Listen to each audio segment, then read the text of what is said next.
Okay,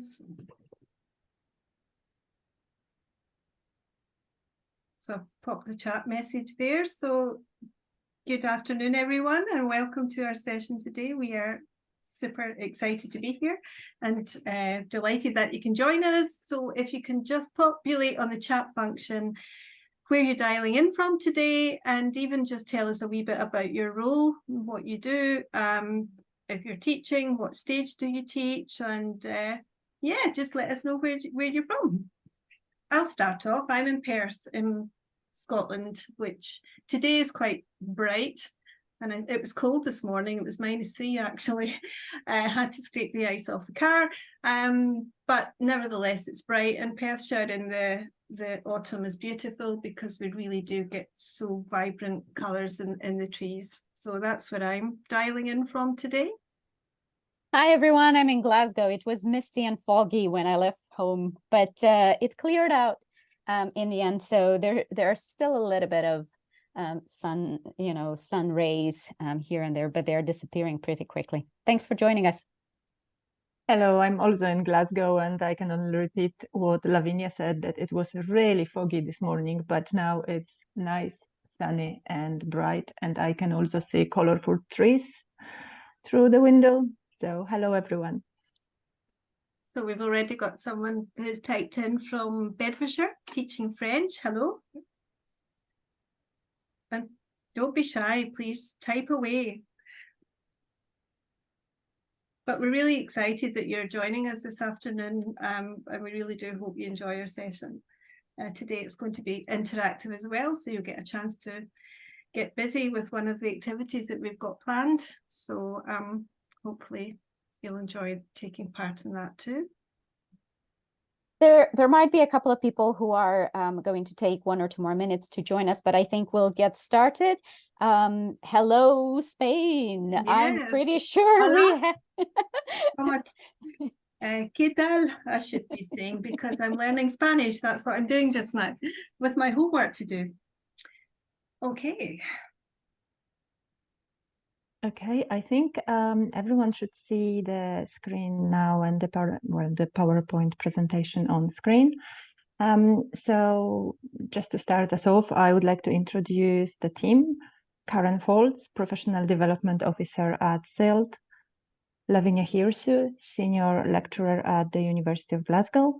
And myself, Dobrochna Futro, Research Associate and Associate Tutor, also at the University of Glasgow. Hello, everyone. We would like to talk to you today about the project we ran this year and about the way we used art for developing multilingual approaches to teaching languages.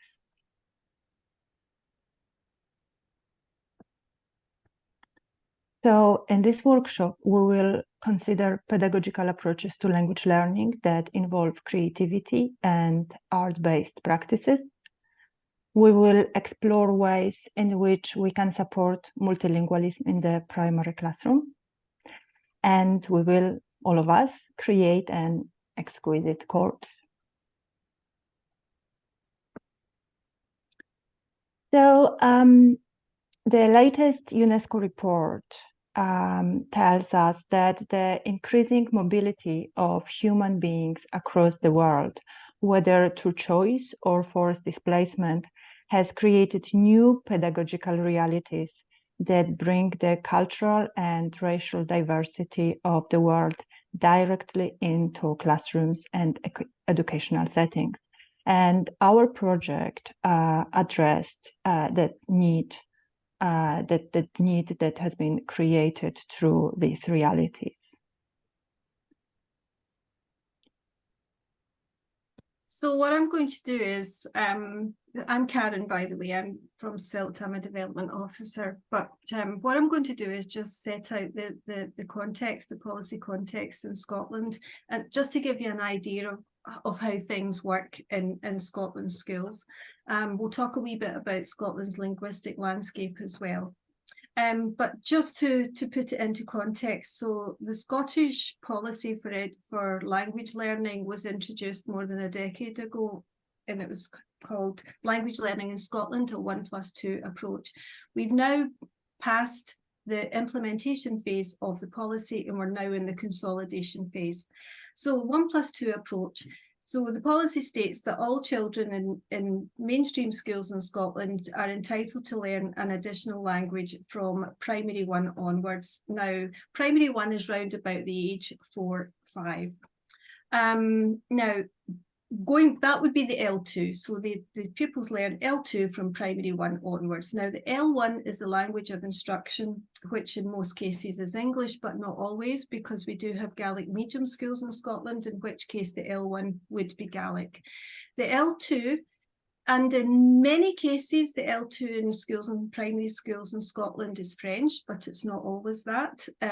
The language is determined by the local authority, because the children and the young people are entitled to learn the L2 from primary 1, age 4-5, right through to the end of S3 in secondary school, which is round about the age of 13-14.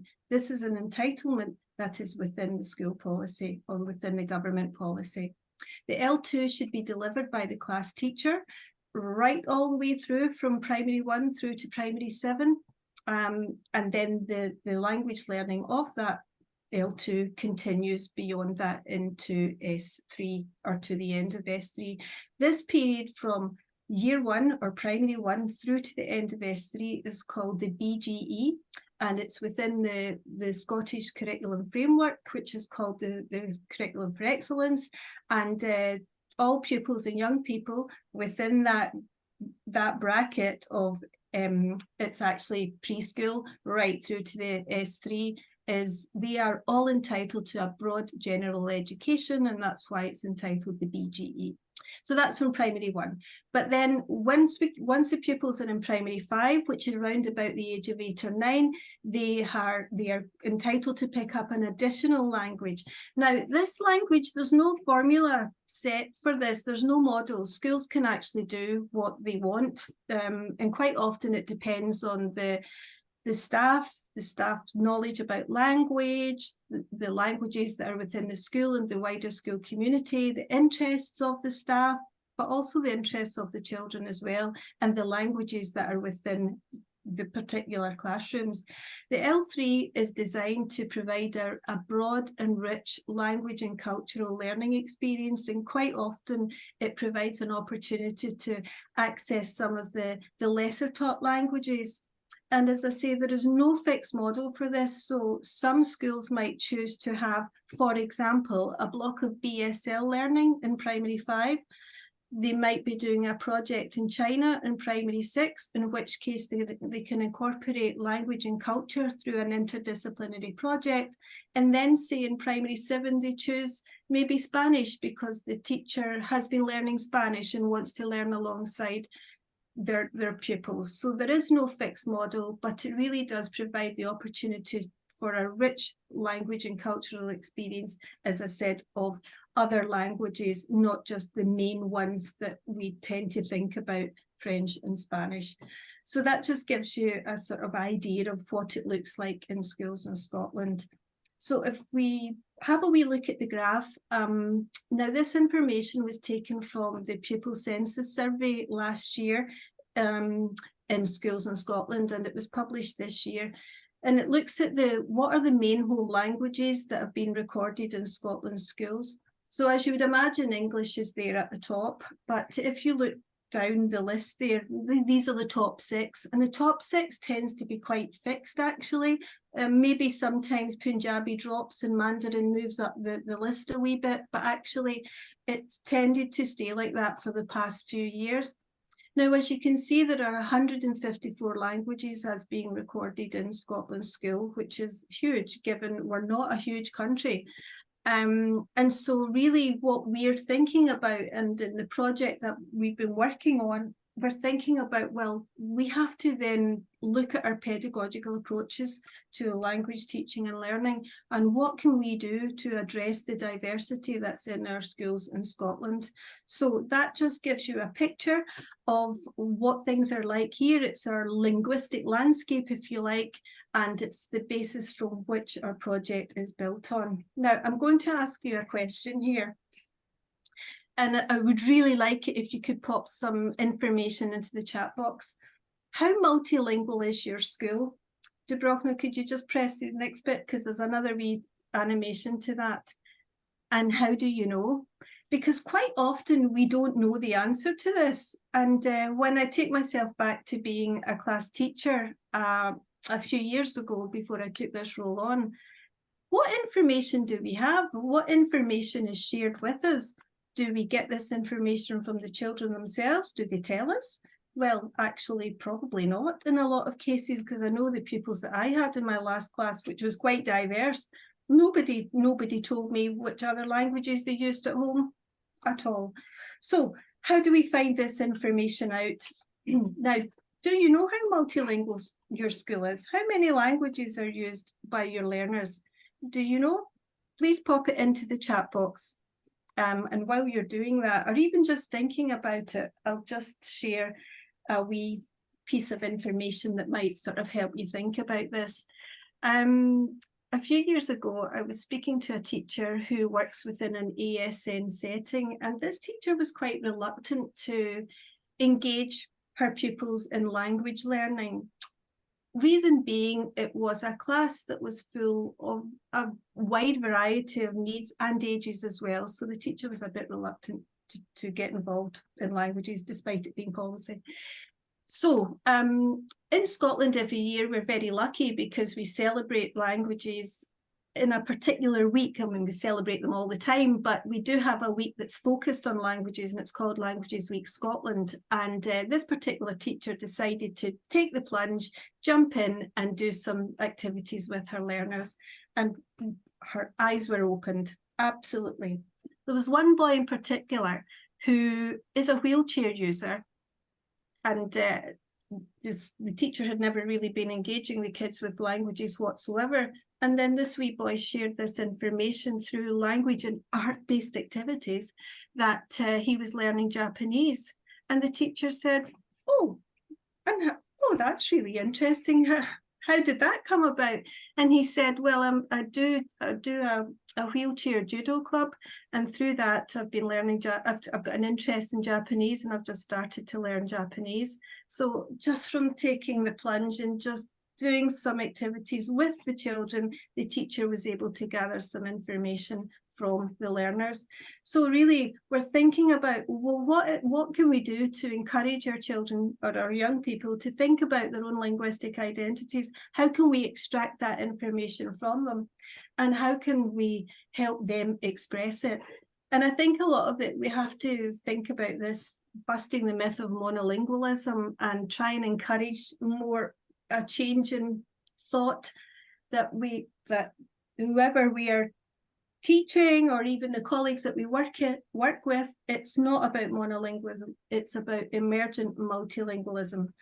I think it's about encouraging our learners to realise, and our colleagues, that languages are all around us. We use them every day, even when we don't realise it.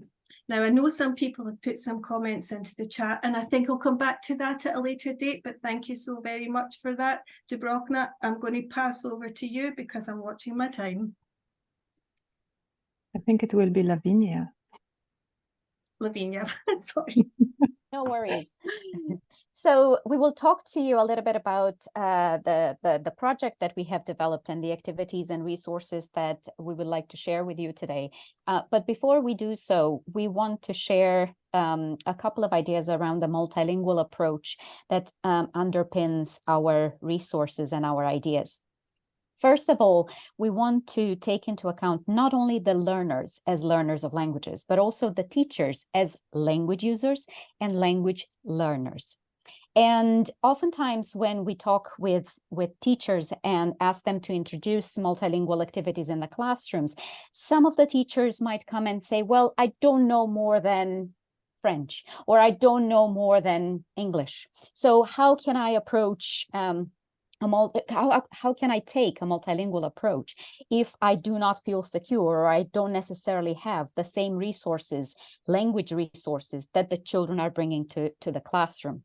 And the project that we have designed starts with the idea that actually, as a teacher, you do not need to know all the languages that the pupils, that your students are using or bringing to your classroom, but that should not be a stopping point for you to develop and foster a multilingual environment.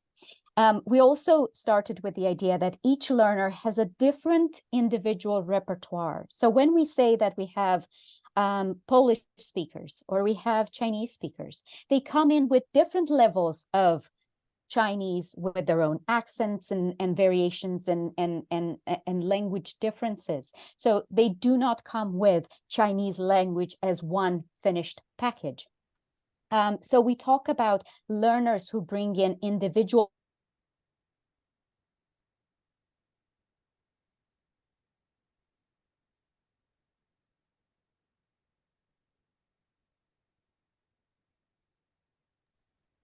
I think Lavinia's frozen. Maybe a connection issue. Can you hear me, Dubrovna? I can hear you, yes. Lavinia, can you hear us? Can you hear me now? Yes. Can hear you now, yeah. Okay, my connection is unstable, so apologies for that.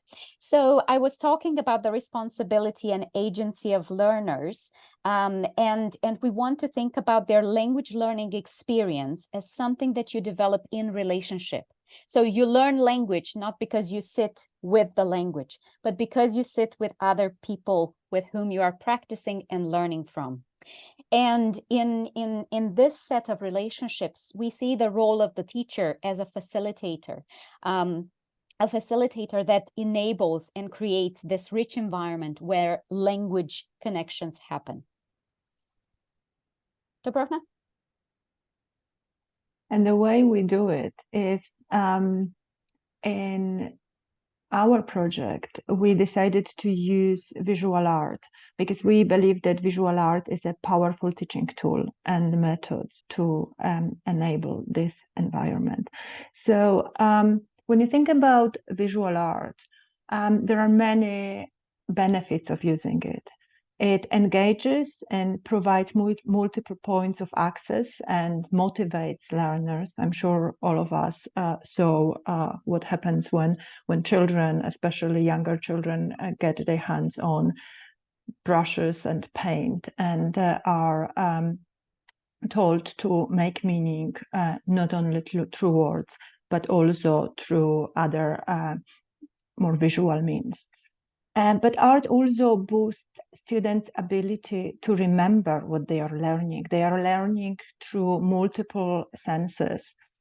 It is also a powerful tool supporting inclusion because each learner in this kind of activities, in art making activities, is seen as a whole being. And it involves languages in action and in context as dynamic, entangled, relational, referring to what Lavinia has just discussed. It also reduces the fear of failing because there are no rights and wrongs in contemporary art. It is up to the maker to decide what they are going to create. It also builds confidence as it authorizes ways of being and behaving that do not necessarily are always seen as normative. So an artist is allowed to behave differently, and the same language learners are allowed to have different accents. They are allowed to use language the way they are using it. It also scaffolds individual and collaborative decision making and taking responsibility for learning, the ownership of one's learning, because it is the learner who creates, who decides how much of a language, how much of the image is going to be included in the activity. And ultimately, using art supports the creation of spaces in which language learners learn to become active agents, critically and creatively weaving meaning across languages, modalities, and cultures. So what we are talking is working with learners on creating the multilingual identity. And we are talking here not only about learners who speak languages other than English at home and about allowing them to use these languages in school, but we are talking about all learners in schools. So we are seeing all our learners as creative and critical, sometimes emerging, sometimes more developed multilinguals who are developing and expanding their language repertoires. And it doesn't matter if this is a language they bring to school because they speak this language at home, or these are the languages they are taught at school. They are all multilingual. They are all sitting somewhere on the multilingual spectrum. And this is how we want to see our learners.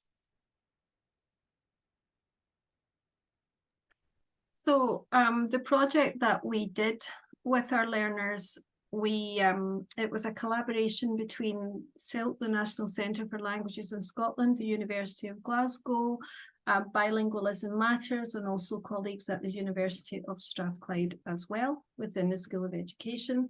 But we worked along with 10 schools, 10 primary schools in Scotland, 9 primary schools, I should say, but 1 complementary school as well, which was a Polish school in Glasgow.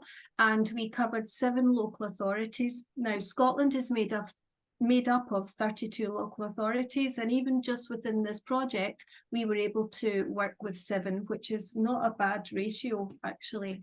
And we basically over 300 learners we were working alongside, and you'll be able to see more of this. We have a link, we have a QR code that you'll be able to scan, and it'll take you through to the project and you can read much more about it. I'm just going over the details of what it was, but we launched the project this year. It was funded by the Glasgow Knowledge Exchange Fund. We launched it in February this year, and then it culminated in the launch of an online exhibition of the pupils' artwork. And I think if we click to the next slide, Dubrovna, this is the QR code, and that will take you to the page on the website, and you can browse through the gallery that's there. But we've also got an information video as well, just that gives you more detail about the project. And of course, there's another video here which features very important teacher feedback. Now, I'm conscious of our time, so I don't think we should look at that at the moment. But as I say, it is all there on the website, and it will be available for you to see, because what is really interesting is the impact that it had on the teachers as well as the learners. Okay, so if we just go to the next slide, please, Dubrovna. This just gives you some examples of the work that the pupils engaged with. They were using Shigalian idioms to create pieces of art that explored various idiomatic expressions in different languages. They created their own language portraits. You can see some of them there. They also created calligrams in different languages as well. And also the exquisite corpse. And I know I'm going to just stop at that there, because I know I'm going to pass over to Lavinia, and she's going to talk more about that. Thank you so much, Karen. And please flag if my connection drops again. This is one of the exciting bits of the project, because whenever we are proposing a new activity, we invite teachers we're working with to actually try the activity. There's something about trying it out and feeling how it is, how long it takes, how difficult, how challenging.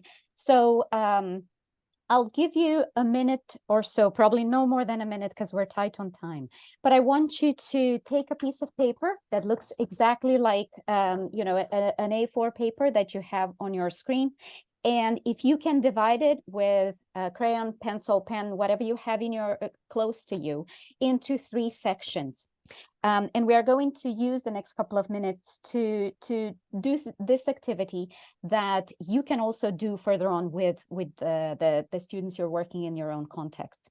So if you can confirm when you have the piece of paper with you and something to write with or draw, you can put in the chat ready. You can type in whenever you're ready, just so we know that we can start the activity. So I'll give you a couple of seconds to grab that piece of paper and something to write with. And let us know if you're ready in the chat.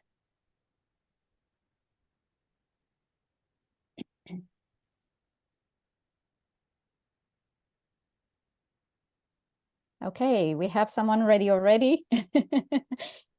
I'll wait for a couple more seconds for other people. Are you able to use the yeah, brilliant thumbs up? We've got thumbs up. checking we can do that. Excellent. We're getting thumbs up. Fantastic. Okay, so as I was saying earlier, if you want to draw two dividing lines, so you end up with a piece of paper that is sectioned into 3 blocks. Okay, and the prompt is quite simple. Depending on the purpose of the activity, you can invite your learners in the same way I will invite you now to draw a creature or a human body. And we'll start with the first part, which is going to be the head and up to the neck or whatever other connection you can imagine for your creature or human body. So we are going to do the first part. Now, because we are not in the same room, this is one of the the downsides of doing this online. We cannot pass on the piece of paper.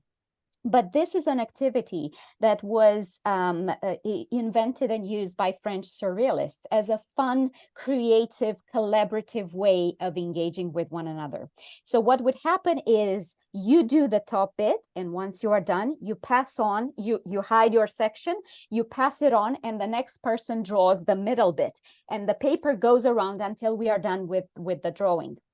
Because we are not in the same space, what I will invite you to do is to actually do all the 3 blocks. And then we are going to talk about the next bit. So for the first part, if you can take 2 minutes on the clock, we'll watch it so that we don't run out of time. And if you can draw your creature or the human body with all the details that you want to. Okay, now I know what you will say. I'm not an artist and I'm not good at drawing.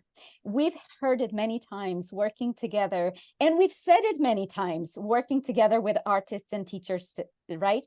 But the purpose of this activity is not to establish yourselves as artists. The purpose of the activity is going to become apparent as we go into the next stage. So we can erase that message from our heads. I'm not an artist. We are all artists now. And you have 2 minutes to complete your drawing, head, body, and the feet.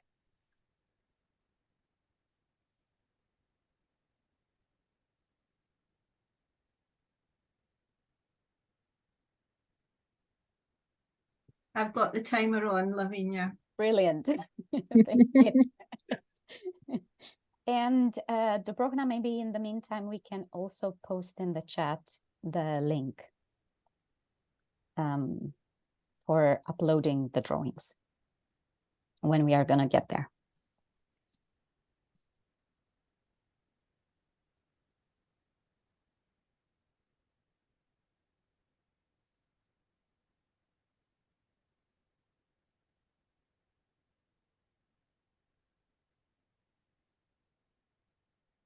Somebody is going to step 2. Should we invent the annotations as we can't see the drawing? So the first thing that we do is just the drawing bit. Yeah, so use your imagination and draw your creature. I'll talk about the next step with the annotations afterwards, but at this stage, you just do the drawing. Yeah, normally, if you were to do this collaboratively, let's say if you ask your students to be in groups of 3, right? So the first pass would be the students do this top section and they do the drawing and then they annotate. Then they fold it to hide their drawing and then they pass it on to the next person. Yeah. And you get the second, the middle bit, and then you do the drawing and annotations. That's if you do it collaboratively. But if you ask your student to do the entire drawing, then you do the entire drawing first and then you annotate. Okay.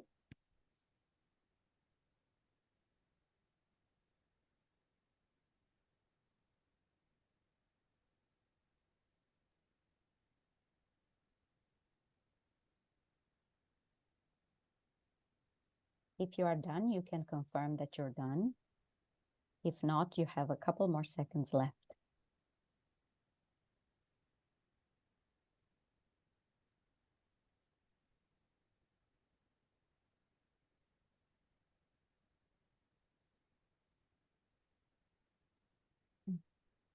Wonderful. Just give people a couple more seconds to finish. As we're all different, we have different paces of completing the work. Some of us are doing it quicker than others. Some of us want to think it over. Brilliant. Okay. So now, in the interest of time, we're doing this quickly, but you could see how you could take the sketching to the next level of filling it in with color. So you could make a drawing that is colorful as well. So it depends on how you want to adjust it. Now, the first stage was working with the visual mode, right? So using your imagination and transposing through the visuals what you wanted to do. In the second stage, we bring in the language that we attribute to it. And what we invite you and what you can do with the learners is to ask them to add to their drawing the descriptive words. Now, if you are a multilingual learner, you may know some of the things in English if you are in an English class. Some of the things that you have drawn are probably going to be things that you know how to name in Spanish or Polish or Mandarin. So in order to make this an enabling exercise, we ask our learners to annotate with descriptive words in all the languages that they can use. So as the next step, what I want you to do, I want you to annotate by adding tiny labels next to the parts that make up your creature.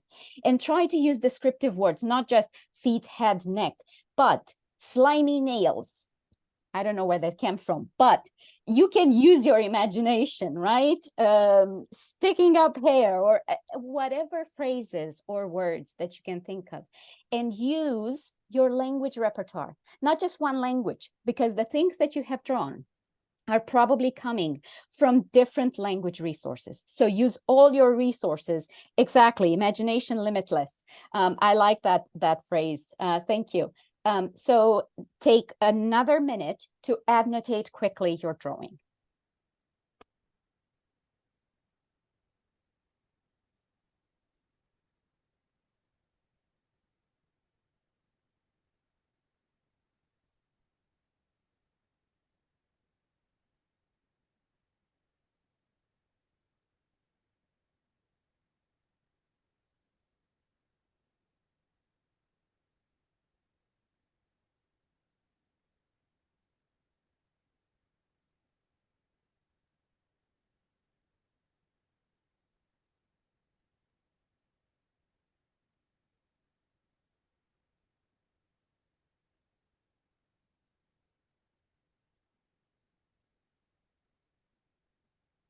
And as always, let us know when you have completed your work.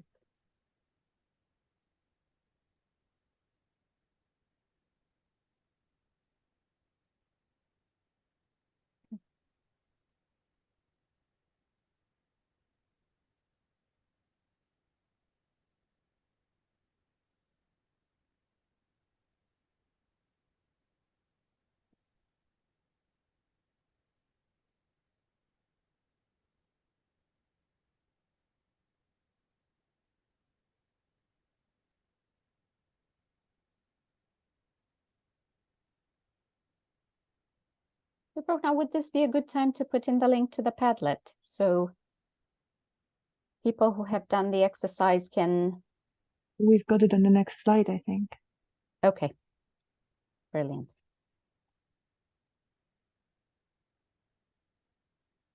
So if you are okay with me moving to the next slide, I can do it. Let's see if people have if our participants have finished annotating their drawings. So if you can confirm that you have completed the task, that would be fantastic.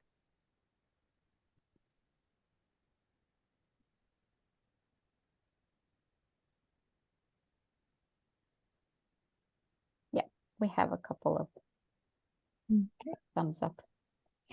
So what would be the pedagogical benefits of an exercise like this? Well, first of all, we talked a little bit about how this exercise can be collaborative and how you can use the sections in order to ask your learners to do this entire corpus across different people with different language resources. It starts with your imagination. It doesn't start with what you know or don't know in a language. So it brings in all the language resources that you have. It also represents on the paper things that you intended.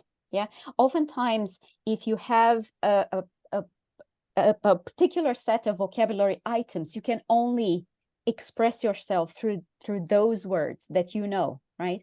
But if you start with an image, then the way to express yourself, it expands, right? Because you're not limited just to the words that you are allowed or not allowed to use in a class. It also has an element of surprise, because if you do this exercise, particularly as I was suggesting, by hiding sections, then at the end you don't know how the creature looks like because it's been done by 3 different people. So the final reveal is always a surprise. And it also fuels a desire to learn other languages, because when you end up unfolding it and you end up showing and cutting and mixing different creatures, then you start to see how things are named in other languages. And you also start to see how things look for other people for the same task. So you can collect all those drawings and put them in a funny classroom book and allow the learners to flip through and find out various language items, language phrases, and explore their peers' imagination, because now you have a repository of various language resources. Yeah, we can go to the next slide. So this is the multilingual approaches to art information Padlet, and you can have access to a wide range of resources. What we have shared with you is just one activity to spark your curiosity and interest, but also to share with you the joy and creativity behind some of these activities. We have an entire portfolio of activities that you can apply in your classrooms. These are things that we have tried and tested with teachers in a variety of contexts, and we would love to hear from you how these things work in your own classrooms if you give them a try. We also have a quick question for the poll, which I'm just about to launch, so please bear with me. Yes, thank you. And we also have about 6 minutes left for thoughts, questions, anything that you would like us to expand on, to share with you. This is the moment where you can put those questions and comments into the chat, and they are very valuable for us.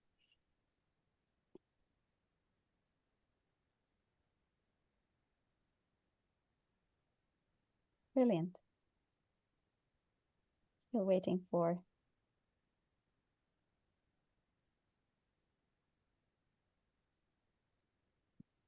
some responses.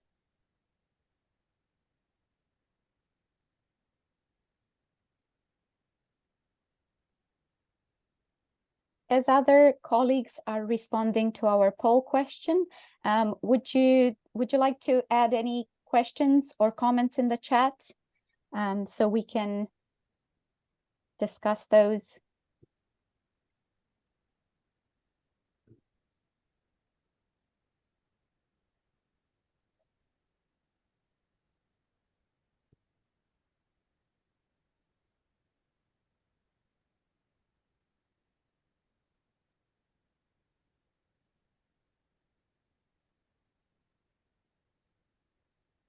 Would it be possible, Dubrovna, to share the page with resources, just so our attendees get a chance to see what that leads to? Yes, but I need to end the poll before I do it. Oh, I see. So yeah, so we kindly ask everyone to complete the poll. And then, yes, if we have a photo of the end product, absolutely. Okay. Lavinia, can you take the screenshot just before I Done. end the poll? Yep. Fabulous. So we You are can share. ending the poll and we are sharing results, because I am on the back of the Yep. system. I can't That's see fine. what you are seeing. So just let me know when you want me to stop sharing. I hope you can see the results. Yeah. Okay, so I stop sharing now. And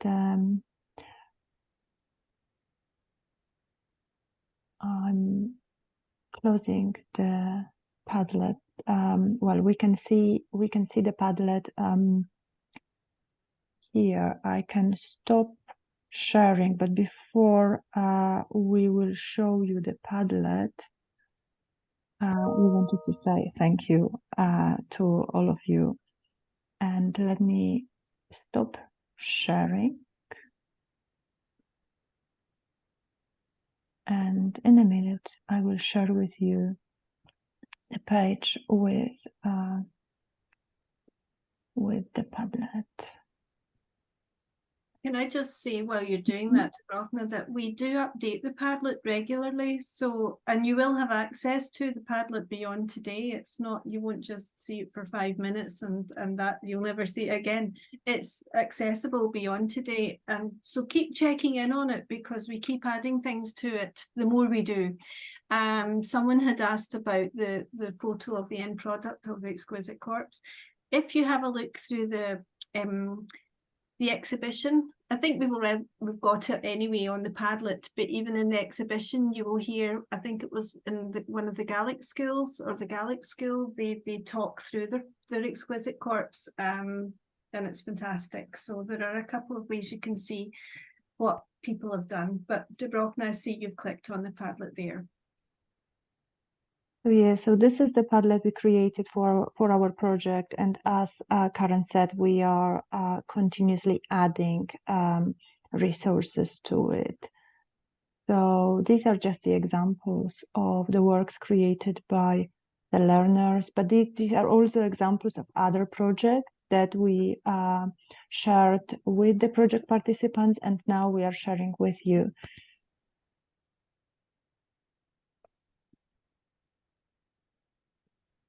Does anyone have any other questions or thoughts? We have 2 more minutes left, so we want to make sure that we don't keep you beyond time, and we are very grateful for making space in your busy schedules for this session. We also hope you will feel encouraged to explore the resources, because we have developed them in collaboration with teachers, but also to give back to teachers in other locations, in other contexts.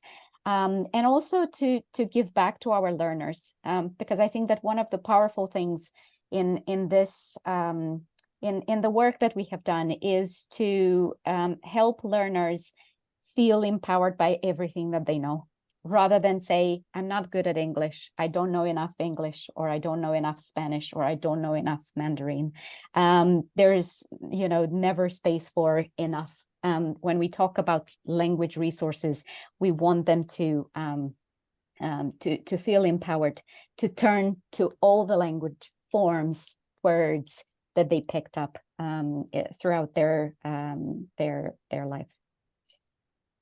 So thank you, everyone. We will stop our webinar here, but do get in touch if you'd like to know more information about the project, the work, and if you need access to the resources, please reach out. Thank you so much, and take care wherever you are. Thank you. Thank you, everyone. Enjoy the rest of the conference.